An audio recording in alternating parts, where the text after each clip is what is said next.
We will not fund states that allow anarchy. There will also be an additional surge of federal resources to Portland immediately, including enhanced CBP and ICE resources. Law and order will prevail, and President Trump will make sure of it. There's also the discussion in here that the Pentagon should regard U.S. cities as, quote, a big part of war. Portland, Oregon, where it looks like a war zone. They're brave in our inner cities, which we're going to be talking about, because it's a big part of war now. It's a big part of war. The radical left Democrats, what they've done to San Francisco, Chicago, New York, Los Angeles, they're very unsafe places, and we're going to straighten them out one by one. We should use some of these dangerous cities as training grounds for our military, National Guard, but military, because we're going into Chicago very soon. The president making a wholly unprecedented claim that the military should use cities where Americans live as, quote, training grounds. We are getting new reports about a chilling and downright shocking escalation of ICE tactics against the residents of Chicago.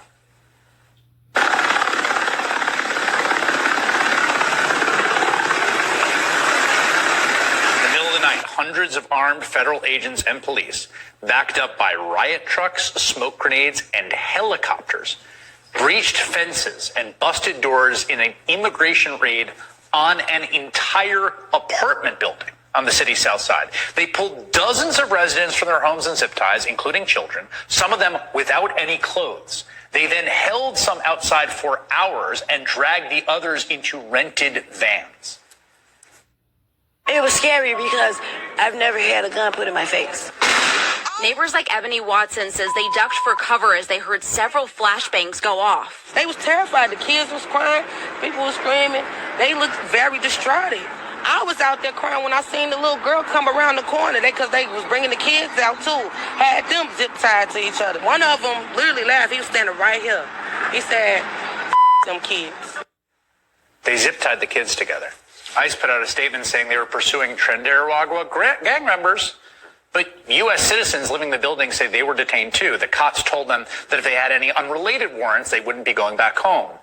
37 people were ultimately arrested after agents separated children from their parents on the street. We must train and we must maintain.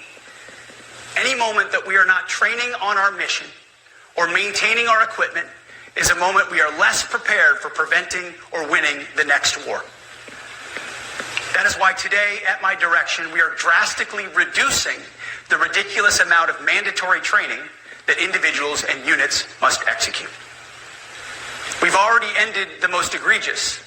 Now we're giving you back real time. Less PowerPoint briefings and fewer online courses, more time in the motor pool, and more time on the range. Our job is to make sure you have the money, equipment, weapons, and parts to train and maintain, and then you take it from there.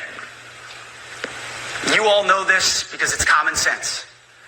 The tougher and the higher the standards in our units, the higher the retention rates in those units. Warriors want to be challenged. Troops want to be tested. When you don't train and you don't maintain, you demoralize. And that's when our best people decide to take their talents to the civilian world. The leaders who created the woke department have already driven out too many hard chargers. We reverse that trend right now. There is no world in which high-intensity war exists without pain, agony, and human tragedy. We are in a dangerous line of work. You are in a dangerous line of work. We may lose good people. But let no warrior cry out from the grave, if only I had been properly trained.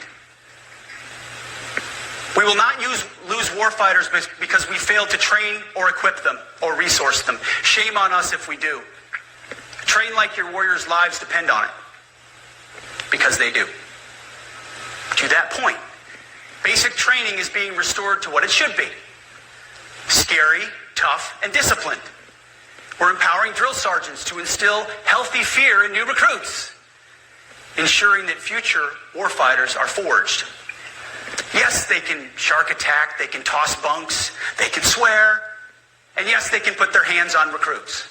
This does not mean they can be reckless or violate the law, but they can use tried and true methods to motivate new recruits, to make them the warriors they need to be.